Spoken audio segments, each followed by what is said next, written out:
Oi pessoal, sejam todos muito bem-vindos a mais um vídeo aqui no canal. E hoje vamos entrevistar, com mais um vídeo de entrevistas, o Marcelo Neves. É o filho do Gilmar dos Santos Neves, que foi um dos melhores goleiros da história do futebol brasileiro e mundial, jogando pela Seleção Brasileira, Santos e Corinthians. Foi multicampeão, ganhando pelo menos uma vez todos os torneios que disputou e foi bicampeão mundial pela Seleção Brasileira. O único goleiro bicampeão mundial pela seleção do mundo. Jogou 10 anos no Corinthians e é considerado por muitos o maior goleiro da história do Corinthians. E depois jogou quase 10 anos no timaço do Santos de Pelé e também é considerado um dos melhores goleiros da história do Santos.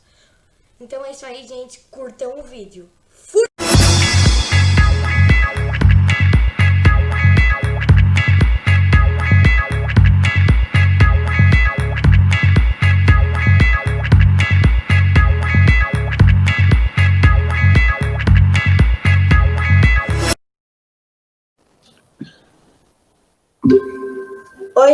Oi Marcelo, a gente está muito feliz por receber você. Você é filho de um jogador de futebol, né? Você é filho do... O seu pai, o Gilmar dos Santos Neves, foi um dos maiores goleiros da história do futebol. Brasil, pela Seleção Brasileira, Santos, Corinthians. Então, a gente pode fazer umas perguntas para você, Marcelo? Claro, é um prazer estar com você, Luquinha. Vamos lá. Então, o seu pai foi multicampeão, ganhando pelo menos uma vez todos os torneios que disputou, foi bicampeão mundial pela Seleção Brasileira, o único goleiro bicampeão do mundo. Jogou 10 anos no Corinthians e é considerado por muitos o maior goleiro da história do Corinthians. E depois jogou quase 10 anos no timaço do Santos Pelé. Então tá. Em 1958, ele foi campeão mundial pela Seleção Brasileira, jogando com a camisa 3. Você sabe qual foi o motivo que ele jogou essa camisa 3? Isso é uma história interessante, né? Porque, na verdade, o que a gente soube é que foi uma casualidade de uma lista do doutor Mário Trigo, que era o dentista da seleção. Na hora de escrever os jogadores lá na FIFA, ao invés de levarem uma lista feita pelo Paulo Machado de Carvalho, que era o supervisor, levaram a lista do dentista da seleção. E nessa lista, os números estavam todos trocados. E é muito interessante que meu pai acabou jogando com a camisa 3, né? E pouca gente sabe disso, viu? Achei bacana você ter percebido isso. E tanto é que também, se você for reparar, em 58 e 62, o Zagallo e o Garrincha têm os números trocados. O Garrincha era 11 e o Zagallo era 7. Foi também por conta dessa lista que foi mandada errada. Pelo menos não ficou tipo a 5 com Garrincha e tipo a 3 com números bons, né? O Pelé. O Pelé também, né? Daí depois disso também. Como é ser filho de um jogador profissional de futebol? Como foi sua infância? Você jogava bola com seu pai? Não é tão simples assim como parece, viu? Infelizmente, na minha época, principalmente, né? No que meu pai jogou, as décadas ali de 60, né? 50, 60, era muito difícil você se locomover, né? Como hoje é muito mais fácil, né? O avião, etc. Tal.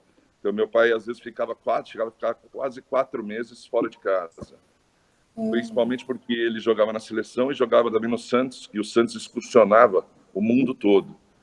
Então, eu e meu irmão também, meu irmão mais velho, a gente sentiu muita falta disso, né, de ter o contato direto com ele. E quando ele chegava também, era muito assédio das pessoas, né? Então, você acabava ficando restrito, não podia sair muito na rua, era um negócio meio maluco. Até na escola, né? Para mim era problema, quando eu chegava na escola, tinha os que ficavam felizes porque pegou um pênalti e os outros ficavam tristes por ele ter pego um pênalti, porque torciam para outro time. Então era uma coisa muito maluca, mas de qualquer maneira foi a profissão dele, ele foi uma pessoa muito famosa, então a gente teve que entender e levar a vida dessa maneira. Eu tenho... Isso que você me perguntou se eu jogava com ele, né? Uma coisa que eu nunca me esqueço é que eu e meu irmão nunca conseguimos ganhar um jogo dele, porque ele sempre jogava sério, não tinha brincadeira com ele. Parece meu pai aqui na quadra. A gente tá jogando na quadra assim, ele daí começa, tipo, a jogar assim, daí, tipo, daí tá, tipo, ele sempre joga o meu pai e meu irmão contra. Eu jogo faz um monte de jogo. Daí tem eu vou pra cima do meu pai, tem vezes que ele que passa rápido e fala assim, fazer o quê? Você é muito rápido, né? Ele jogou com grandes nomes, como Pelé e Garrincha. Você sabe dizer alguma história dessa época, assim? Sim, tem várias, né? Assim, mas algumas que me marcaram é que puseram meu pai para dormir junto com o Pelé, né? Na concentração de 58, que meu pai era um dos mais velhos e o Pelé era o mais novo. E logo depois do almoço, antes da final da Copa, falaram para todo mundo ir dormir, né? Dar uma descansada nos quartos, tal, para ir para o estádio depois, né? Nisso meu pai deu uma descansada, tal. Quando olhou para o lado, o Pelé não estava. Onde estava o Pelé? Ele abriu a porta lá do quarto da concentração. Ele estava jogando bola com os molequinhos lá na Suécia. Isso antes de uma final de Copa do Mundo, né? Em vez de descansar, ele estava jogando bola. Entendi. Você já pensou em ser jogador de futebol? Você já sonhou assim? Ser jogador de futebol? Se eu Você. eu fui profissional também. Eu joguei no São Paulo e no Corinthians. Mas a comparação era... Eu era goleiro também. Mas a comparação era muito forte. Então, é uma coisa que acabou não me agradando e eu acabei desistindo. Porque comparava o tempo inteiro com meu pai. E era muito difícil, né? Porque o nível dele foi muito alto, né? Então, no fim, eu falei, não, melhor eu ir para outra profissão e esquecer o futebol. Seu pai é considerado o maior goleiro da história. Você já da história daqui do Brasil. Você pensa em abrir um museu assim para falar sobre a história dele? Você já pensou em fazer alguma coisa assim? Já, inclusive hoje eu presido a Associação dos Campeões Mundiais de Futebol. E a gente fez na última Copa uma exposição itinerante pelas cidades aqui no Brasil, pelas grandes cidades, pelo menos, e já temos um acervo considerável de todos os campeões do mundo, além do meu pai. É um negócio muito bacana que a gente quer eternizar e levar para o país todo, né? O país todo ver e saber o que eles fizeram e o que foram na realidade, né? Que eles desbravaram o Brasil para o mundo, né? Se vamos chamar assim. E é muito bacana o acervo para você ver, principalmente as crianças na tua idade, ver a evolução das chuteiras, como eram e como são hoje, né? As bolas, as camisas mesmo. A gente tem um monte de troféus que são comparáveis, né? Principalmente as camisas, os materiais esportivos, eram muito diferentes naquela época. E é bacana de ver essa evolução também. Mas a Camisa gente pesava, né? No passado ficava pesado, dizendo. pesada, é isso aí. Seu pai tinha um apelido de girafa. Ele deveria ter sido muito, ele deveria ter sido muito técnico. Ele era bom em todos os fundamentos de goleiro, então ele saía todos assim. Todos, impressionante. Ele que, na verdade, começou com, além da colocação, o goleiro ele tinha uma colocação muito boa, mas não saía muito do gol. Foi ele que começou a sair do gol, né? No cruzamentos, dar aquelas voadas, pontes, etc. Ele era muito corajoso e ele que praticamente inventou esse fundamento.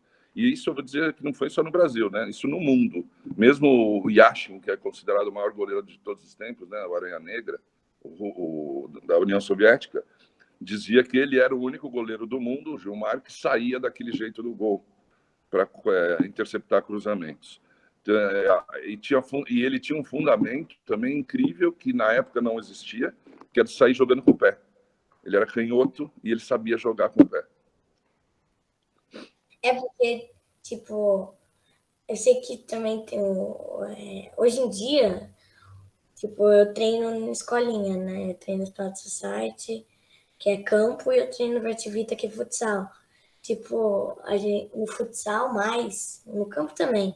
A gente usa bastante, tipo, o goleiro sair jogando com o pé no futsal, principalmente o goleiro tá no meio campo toda hora jogando com o pé.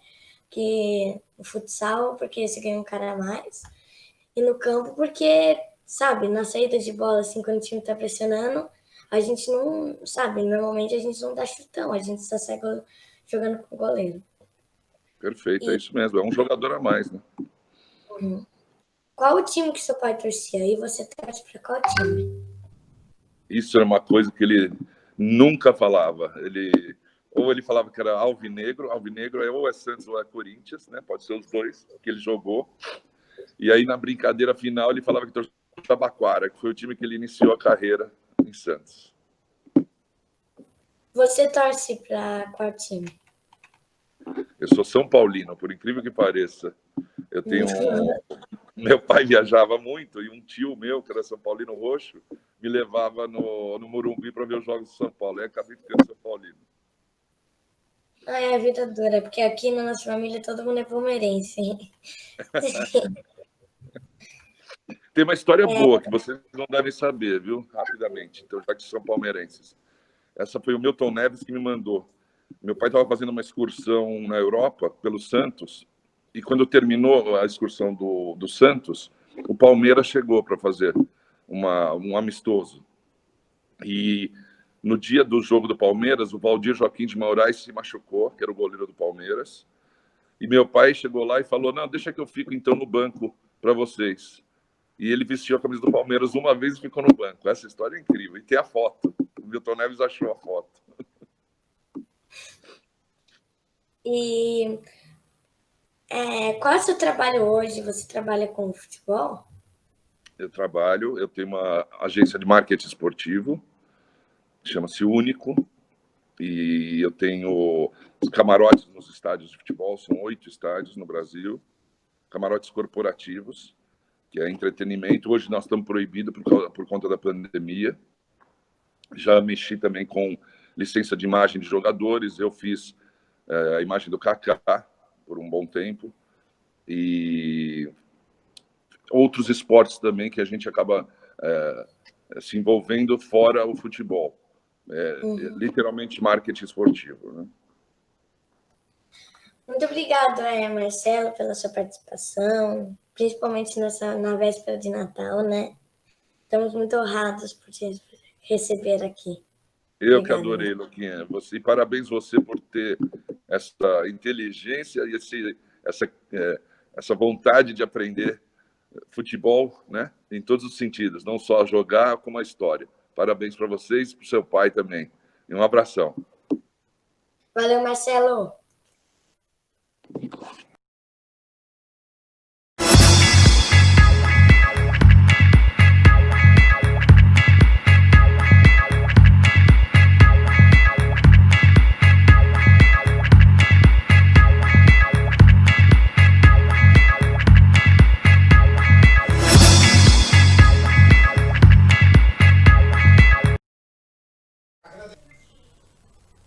Então é isso aí, gente. Esse foi o vídeo. Espero muito que todos vocês tenham gostado.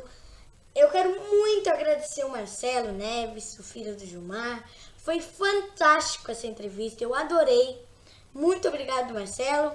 E até que teve uma história que... Ele contou muitas histórias, né? Até que teve uma história que ele contou que não... Ele contou depois que acabou a gravação do vídeo. Que foi uma história na Copa do Mundo de 58... quando os jogadores estavam se concentrando lá antes dos jogos da Copa, eles estavam lá se concentrando. Daí tinha todas as bandeiras das seleções que estavam participando da Copa. Daí não tinha a bandeira do Brasil. Daí o Gilmar, o pai do Marcelo, falou pro cara: ué, por que não tem a bandeira do Brasil? Daí a pessoa foi lá e respondeu: Ué, tá ali, aponta pra bandeira de Portugal, né? Daí, depois disso, depois até de desculpa, por causa do Brasil, que eles fizeram isso com a bandeira do Brasil. No final, né, quando o Brasil foi campeão, eles deram uma bandeira do Brasil e o Brasil ficou carregando a bandeira na volta olímpica. Depois disso até virou tradição, né, quando é campeão da Copa, carregar a bandeira do clube, da seleção no caso, assim atrás. E antes que eu me esqueça, muito obrigado, passem lá na Sport Valley, uma loja fantástica com produtos top one, muito boa os conteúdos, muito bons os conteúdos da loja, os produtos da loja. É isso aí, gente, esse foi o vídeo, espero muito que vocês tenham gostado. Não esqueça de deixar seu gostei no vídeo, se inscrever no canal e ativar o sininho para receber notificações. É isso aí, um forte abraço e até o próximo vídeo. Fui!